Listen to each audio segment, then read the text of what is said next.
यहाँ हम सब मुसाफिर दिल ना लगा,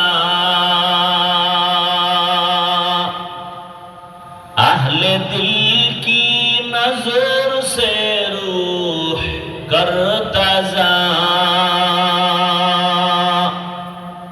शाह दौलत सब फकीर गर नेक नहीं, शाह दौलत सब फकीर गर नेक नहीं, जिंदगी में बंदगी तू करना है, जिंदगी बे बंदगी शर्मिंदा है, जिंदगी बे बंदगी शर्मिंदा है। दुनिया नामक ग्रह আল্লাহ বানানোর আগে আল্লাহ পাক সিদ্ধান্ত নিলেন একটা ঘর বানাবেন জমিনে, প্রথম একটা ঘর। জমিনটা বানানোর সূত্র হলেই আল্লাহ সে ঘর বানালেন, নাম কি? জোরে বলেন। ইন্না আউওয়ালা বাইতিন উযিআ লিন-নাস লাল্লাযী বিবাক্কাতা মুবারাকান ওয়া হুদা, মুবারাকান ওয়া হুদাল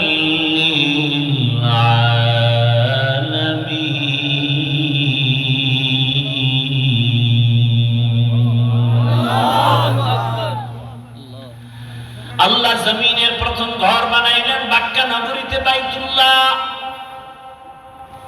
হেদায়েতের ঘর, মানুষের কল্যাণের জন্য।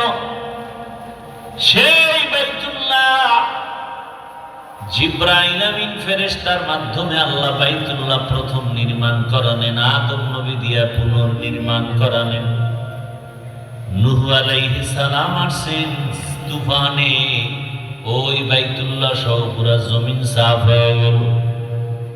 আল্লাহ পাক রব্বুল আলামিন নূহ পয়গম্বরের 3 সন্তানের দ্বারা এই জমিনটাকে আবার আবাদ করলেন, সাম হাম ইয়াফাস।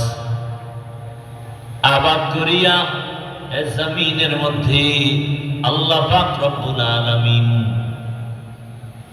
একজন নবী পাঠালেন, নাম করা জলিল কদর পয়গম্বর ইব্রাহিম। পয়গম্বর ইব্রাহিমের দ্বারা বিলীন হয়ে, এই আপনাদের কি হেদায়েত কমপ্লিট?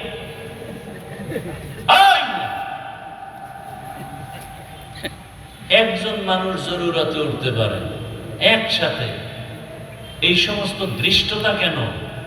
না এই 2 মিনিট আগে যে একটু কথা বলছি লেগে গেল, হ্যাঁ? ও ওই রোগী, হ্যাঁ, চিন্তা করতে পারেন। বয়ান তেমন বেশি রাত তো আর হয় না। এটা কেমন বরকতি প্যান্ডেল যে বসার সাথে সাথে গুনাহ হয়। আবারও আসতে, এই প্যান্ডেলের এত দাম।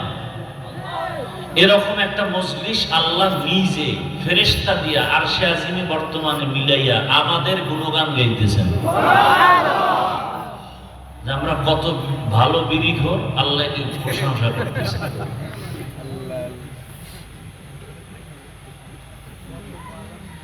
আল্লাহ প্রশংসা করে বলেন, ও ফেরেশতা, ওই জমিনের মধ্যে যারা আছে এদের জীবনের গুনাহগুলো মাফ করে দিলাম।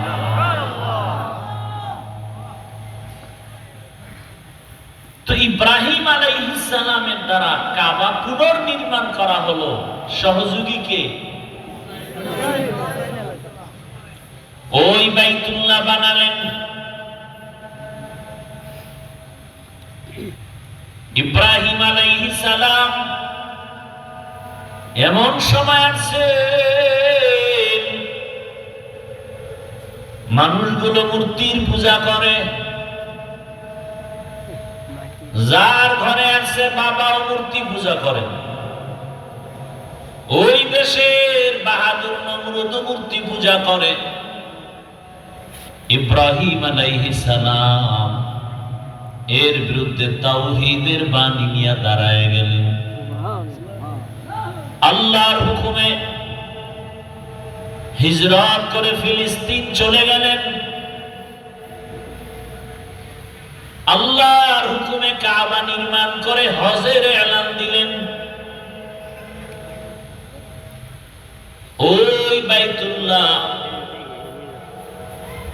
এক পর্যায়ে ইব্রাহিম নবী বিদায় ইসমাইলের বংশে ওই বাইতুল্লাহর পাশে মানুষের বসবাস হলো। বাইতুল্লাহর ভিতরে পর্যন্ত মূর্তি টানায়া দিছে। মুশরিকরা আল্লাহরে মানে ঠিক, তবে এদের মাধ্যম হিসাবে আরো মূর্তিরে খোদা হিসাবে সহযোগী মানে। শিরিকের মধ্যে যত মারাত্মক শিরিক হলো মূর্তির পূজা করা, মারাত্মক শিরক।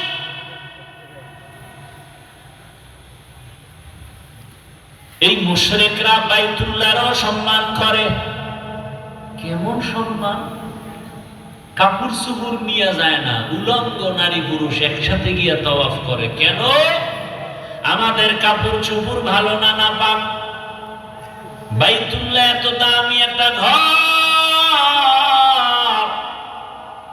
এই দামি ঘরের কাছে নাপাক কাপড় নিয়ে কেমনে যাই? ল্যাংটাই চলো। প্রতিভক্তি একজনে ফাকরির বয়ান শুনে লঙ্গি খুলে বাঁধতে রয়েছে। সওয়াব হবে না গুনাহ? ছোট না বড়? এরা বাইতুল্লাহর পবিত্রতা রক্ষার্থে নিজেদের কাপড় ফালায় উলঙ্গ সম্মান করে। পশু কোরবানি করে, কোরবানি সব ধর্মে আছে। কোরবানি পাঠা বলি দেয় না, এমন পাড়া মারছে জিব্বা দেরার বাইরে গেছে। আছে না নাই? ইব্রাহিম নবীকে, আব্বা তোমাদের মাথা এত নষ্ট কেন? নিজেরা খোদা বানায়, আবার তারে নিজেদের হাতে বানায় তারে খোদা বানো। দুধ কলা দাও, ফল দাও, খাইতে পারে না। মশা মাছি আসে, তাও তারাইতে পারে না। তুমি খোদা কত পাওয়ারফুল।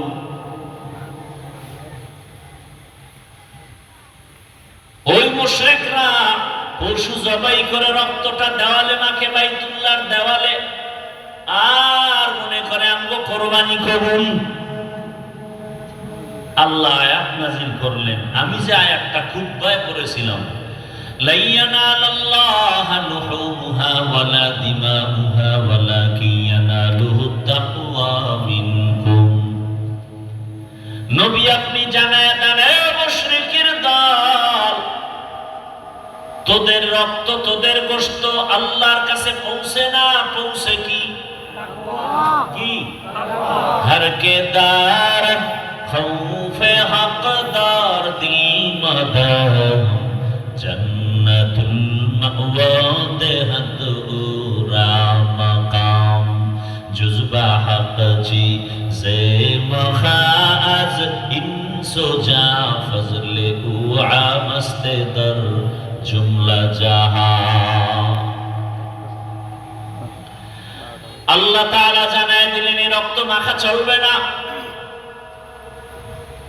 কোরবানি চলে যুগে যুগে যুগে যুগে, কিন্তু আল্লাহ চায় বান্দার পশুর রক্ত নাকি অন্তরের তাকওয়া।